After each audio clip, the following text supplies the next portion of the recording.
What happens when the need to be loved becomes more powerful than the instinct not to kill?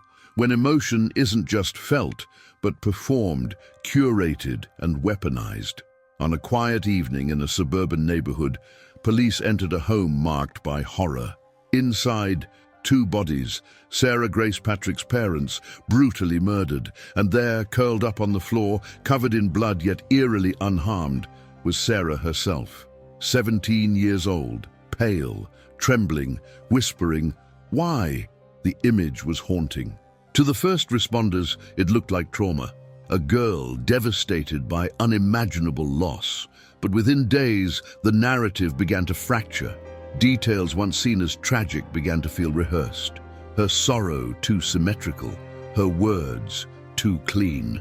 The same teenager who mourned publicly on social media, who thanked supporters for their prayers and posted poetic reflections on grief, was quietly being investigated for orchestrating the very horror she claimed to survive. Have you ever wondered what truly drives a mind like this? Stay with me. The truths we are about to uncover go deeper than you might expect, because this is not just a story about murder. It's about identity, performance, and how far a person might go when the craving for emotional validation eclipses all other moral anchors. Behind Sarah's tears, investigators began to suspect something far colder: intention. Not the collapse of a grieving daughter, but the unveiling of a carefully written role, one she'd been preparing long before the blood was spilled. Now, let's step into the first moments of this story, and the performance that fooled so many. But perhaps what's most unsettling isn't what Sarah did. It's how believable she made it all seem. The tears, the trembling hands, the way she held eye contact during interviews, just long enough to seem vulnerable, but not too long to raise suspicion. It wasn't just a performance for the public, it was a performance for herself, a script written to secure sympathy, curated to maintain control, and executed with a precision that left even seasoned investigators unnerved. In an age where identity can be constructed through curated emotion, Sarah's tragedy wasn't just personal, it was performative, and for days it worked. If you value deep psychological exploration over easy answers, a like will help us continue unveiling the unseen layers of the human mind. And before we go deeper, check if you're already subscribed to Criminal Psychology Unmasked. This space is built not to judge, but to question, to analyze, not to excuse. If that's the kind of inquiry you seek, you're in the right place. So let's return to that living room floor, where a girl played the role of the broken daughter. And let's begin to unweave the threads of her carefully crafted narrative.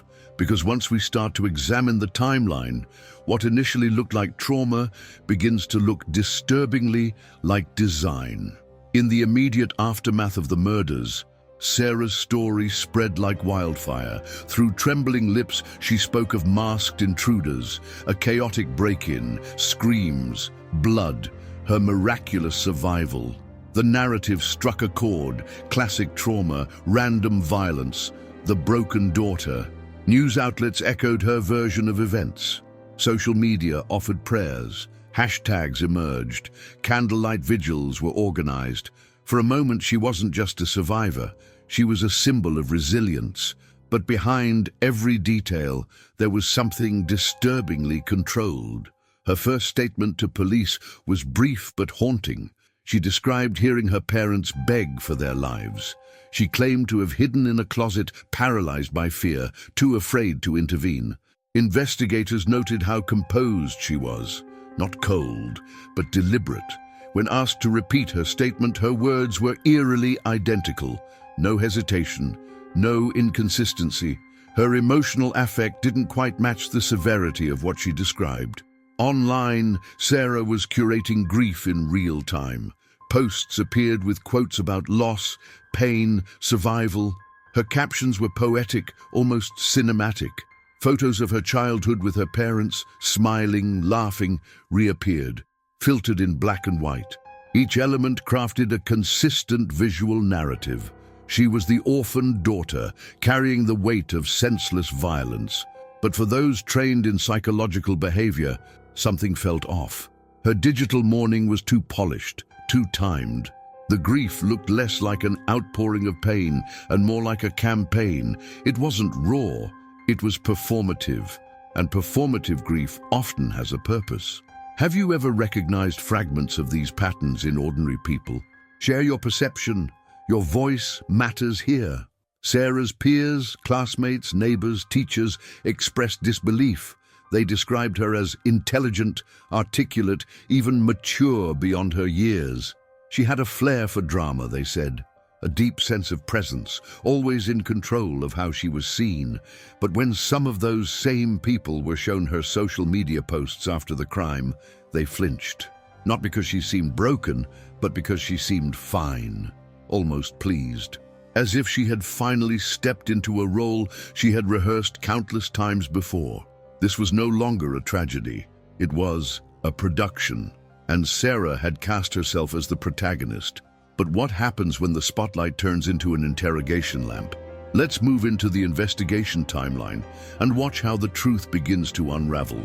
To understand Sarah Grace Patrick is not to excuse her, but to trace the architecture of a mind that blurred the line between need and destruction. What happens when identity is built not on who we are, but on how others respond to our pain? That question may sit at the heart of this case. Sarah had always been perceived as intense, not aggressive, not troubled, just hungry. Hungry for attention, approval, emotional feedback. Former friends described her as charming, eloquent, and always slightly performative. She knew how to command a room, how to tilt her head at the right moment, how to cry without smudging her eyeliner. Beneath that, though, was a growing dissatisfaction, a void, and that void, over time, demanded not just attention, but narrative control. Clinical psychologists who reviewed her behavior post-arrest noted markers of narcissistic traits. Not the inflated ego type seen in stereotypes, but the more insidious form, covert narcissism. Characterized by hypersensitivity to criticism, a deep need for external validation, and a tendency to weaponize emotional narratives for control. For Sarah, tragedy wasn't something to survive. It was something to own, to wear, to use. Her journal entries revealed a fixation on stories where the central character was always misunderstood, always hurting, always center stage. There were no entries about her parents' actual personalities. No reflections on love or loss, only passages about how people would see her afterward. In her mind, the trauma was not an aftermath. It was the event itself. And she would be the author, the actress, and the audience. Does understanding their mind bring us closer to preventing such acts, or only deeper into the mystery? I would love to hear your view. The style of her deception also speaks volumes. This wasn't impulsive. There were rehearsals, mental and emotional. She tested reactions. She observed how people responded to small manipulations. In one school essay, written a year before the crime, she described the way grief changes people's perception of morality. The teacher praised it for its depth, but now it reads more like a blueprint. Sarah's psychological profile doesn't fit the chaos of most teenage offenders. There was no outburst, no sudden rage. There was calculation, an emotional transaction where the currency was attention and the cost was blood. And perhaps most chilling of all, she didn't seem to regret it. Only that she was eventually caught. Now let's follow the cracks in the facade, because as police pressed deeper, the clean lines of Sarah's story began to splinter. The story began to unravel in silence, through details that didn't scream, but whispered inconsistencies. The alleged break-in, no signs of forced entry, no broken locks, no footprints that didn't belong. The crime scene was too clean in all the wrong places. And Sarah's version of events, so consistent at first, started to bend under even basic scrutiny. According to her initial statement, she had been in her bedroom with headphones on, unaware of the attack until it was too late. But digital forensics told another story. Her phone wasn't idle. It had been actively used throughout the time frame of the murders. Text messages were sent, deleted, then resent. A search history appeared with chilling precision. Phrases like, "how to make a home invasion look real," and "symptoms of PTSD." The timestamps aligned exactly with the timeline she had given police. Then came the surveillance footage. A neighbor's security camera picked up Sarah, leaving the house hours before she claimed the attack happened. Later, she was seen returning, alone, calm, unrushed. The very same camera recorded no one else entering or leaving that night. Inside the house, blood spatter patterns told a different narrative from Sarah's retelling. The attack had taken place in close proximity, with no signs that a third party had entered. And physical evidence, fingerprints on the weapon, DNA on the clothing, pointed not to strangers, but to Sarah herself. Each layer of her story peeled back revealed another contradiction. The public image of the grieving daughter was collapsing. Investigators now saw not a traumatized girl, but someone who had written a role and was slipping out of character. Liking this video helps bring more visibility to serious, respectful explorations of the criminal psyche. Detectives later described her demeanor during questioning as unnerving. She didn't protest. She didn't deny.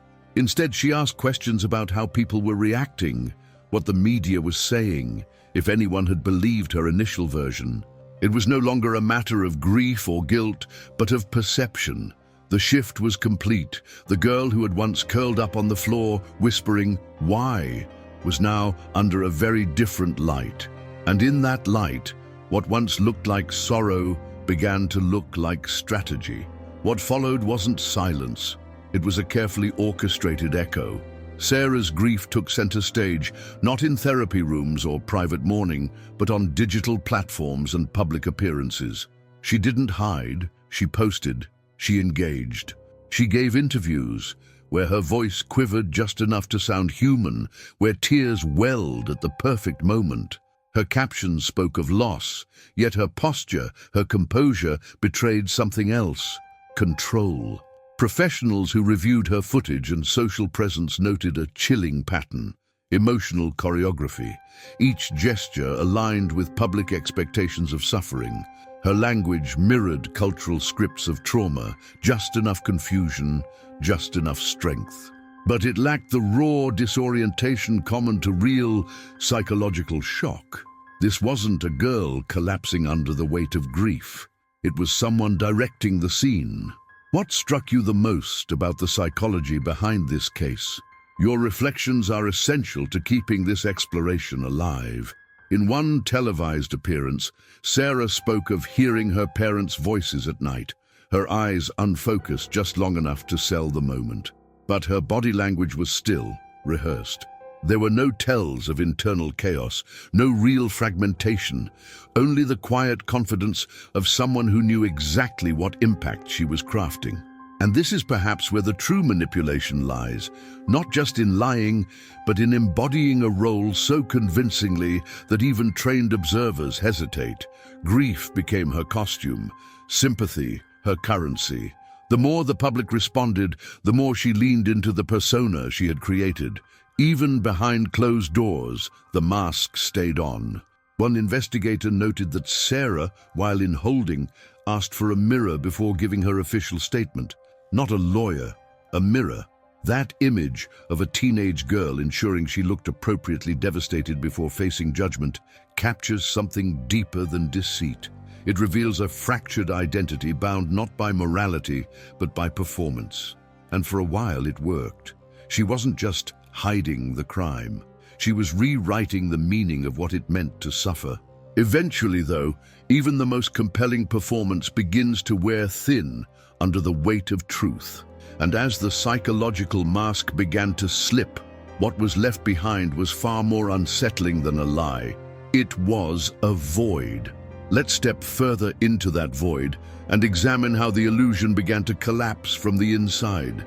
At first, it wasn't a confession. It was a shift in tone. Sarah stopped crying. She stopped correcting investigators. She just stopped. The emotional performance that had carried her this far went quiet, like a theater stage after the curtain drops. But what emerged wasn't guilt. It was vacancy. The girl who once seemed devastated now seemed hollow. When confronted with the mounting evidence, the phone records, the surveillance footage, the inconsistencies, Sarah didn't argue. She watched, expressionless. It was as if the role she had spent months preparing had reached its final scene, and there were no more lines left to say. That silence was more telling than any outburst. Because when performance is the foundation of identity, truth isn't just threatening, it's annihilating. In court, observers noted how detached she appeared. Not defiant, not broken, just distant. Her voice never rose, her eyes rarely moved. Even as graphic details of the crime were read aloud, there was no visible discomfort. It wasn't numbness, it was absence. Join our journey beyond the surface. Subscribe to Criminal Psychology Unmasked if you seek to understand, not to simplify. And check if you're already subscribed. We exist to question, never to excuse. The prosecution presented a theory that shocked even seasoned professionals. Sarah had committed the murders, not in a fit of rage, but with intention. A calculated decision to remove the very people who knew her too well to believe her lies. Her parents, by some accounts, had begun to question her behavior. They had started to see through the performance. And in her mind, that may have been the ultimate threat: exposure. The collapse of her story, then, wasn't just legal, it was existential. Because the person Sarah had tried to become, the fragile survivor, the orphaned daughter, the misunderstood heroine, didn't survive the truth.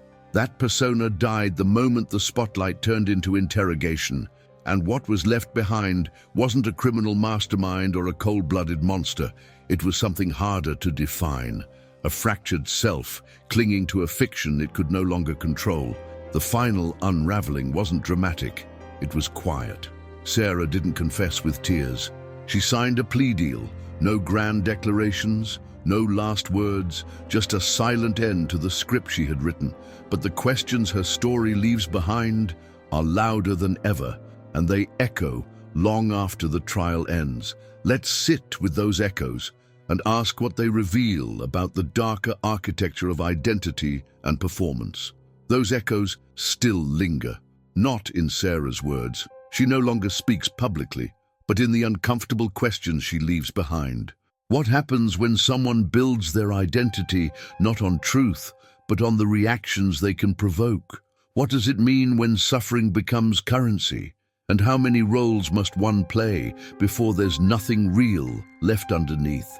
Sarah Grace. Patrick didn't just manipulate others, she lived inside the manipulation, and perhaps that's the most haunting part. Her story is not about madness in the traditional sense, it's about construction, calculation, a hollowed-out identity propped up by public attention, social media aesthetics, and rehearsed tragedy. This case doesn't offer easy answers, but that's why it matters. Because in the search for understanding, we're forced to confront how easily empathy can be manufactured, how grief can be performed, and how deeply some people crave the spotlight, not for fame, but for a sense of self. Have you ever recognized fragments of these patterns in ordinary people? Share your perception. Your voice matters here. If you value deep psychological exploration over easy answers, a like helps us continue uncovering what lies beneath the surface. And make sure you're subscribed to Criminal Psychology Unmasked. This channel exists not to excuse the criminal mind, but to analyze it, question it, and keep its darkness from becoming invisible. There are more stories like this, different faces, different choices, but the same shadows hiding beneath polished surfaces. Thank you for being part of this journey, and if you're ready, join us in the next case, where the performance may look different, but the mind behind it is just as haunting. Until next time.